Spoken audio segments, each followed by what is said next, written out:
Good morning বন্ধুরা, তোমরা সবাই কেমন আছো? আশা করি তোমরা সবাই ভালো আছো, আর আমিও খুব খুব ভালো আছি। সৌমর্য ব্লগে তোমাদের সকলকেই স্বাগত। এখন বাজে সকাল 6:30। দেখো, এখন থেকে আমি আমার ব্লগটি শুরু করছি। এই দেখো বন্ধুরা, আমাদের যে বাড়িতে ফুল গাছগুলো ছিল সেই ফুল গাছগুলোতে সারা গাছ ফুলে ভর্তি হয়ে আছে। সকালবেলা এই দৃশ্যটা দেখতে আমার খুব ভালো লাগে। আর এইদিকে আমার শাশুড়ি মা পুজো দেবে বলে ফুলগুলো তুলছে। সব ফুল তোলা হয় না, গাছে অনেক ফুল থাকে জানো তো বন্ধুরা। আমরা পুজো দিই, আমার জেঠিমারা পুজো দেয়, এমনকি পাড়ার অনেকেই আমাদের বাড়ির থেকে ফুল নিয়ে যায়, সবারই ফুল হয়ে যায়। আর এই দেখো, এটা হলো হলুদ জবা ফুলটা, আমি বলে ডাকি, তোমরা কি বলে ডাকো কমেন্ট করে বলো তো। সকালবেলায় আমাদের বাড়িতে পুরো ফুলে ভর্তি হয়ে থাকে, দেখেছো বন্ধুরা। আমার ফুল গাছ খুব ভালো লাগে। আর এই দেখো আমাদের টুনিমুনি পাখিগুলো সকালবেলায় উঠোনে আমরা বার করে দিই, সারাদিন উঠোনেই থাকে ওরা, আর রাতের বেলায় ঘরে ঢোকানো হয় জানো তো। এই দেখো এই দেখো এই গাছটা, আর এই দিকে দেখো, দাঁড়াও, কাঠফুল গাছটা দেখায়। আজকে কাঠফুল ফুটেছে।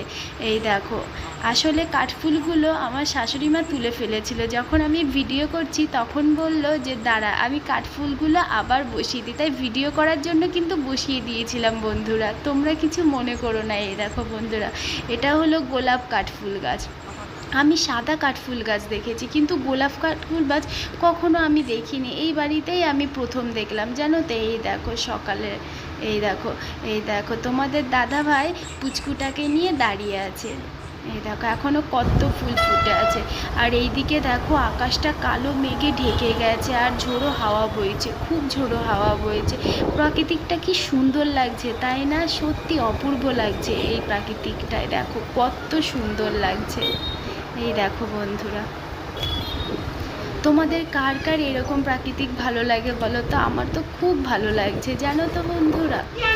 আর দেখো, ওর ঠাকমা আর ওর বাবা বলেছে যা বাজার করে নিয়ে আয়, তাই ঝোলা কাঁধে করে বাজার করতে যাচ্ছে। দেখো আমার পাকা বুড়োটা, দেখো তোমাদের বাড়িতে কি এমন কোনো পাকা বুড়ো আছে? দেখো তো আমার মতো, দেখো আমার একটা পাকা বুড়ো, ওই দেখো যাচ্ছে আর পেছন দিকে তাকাচ্ছে, ওই দেখো ওর ঠাকমার দিকে তাকাচ্ছে, এই দেখো আবার ঘুরে আসছে।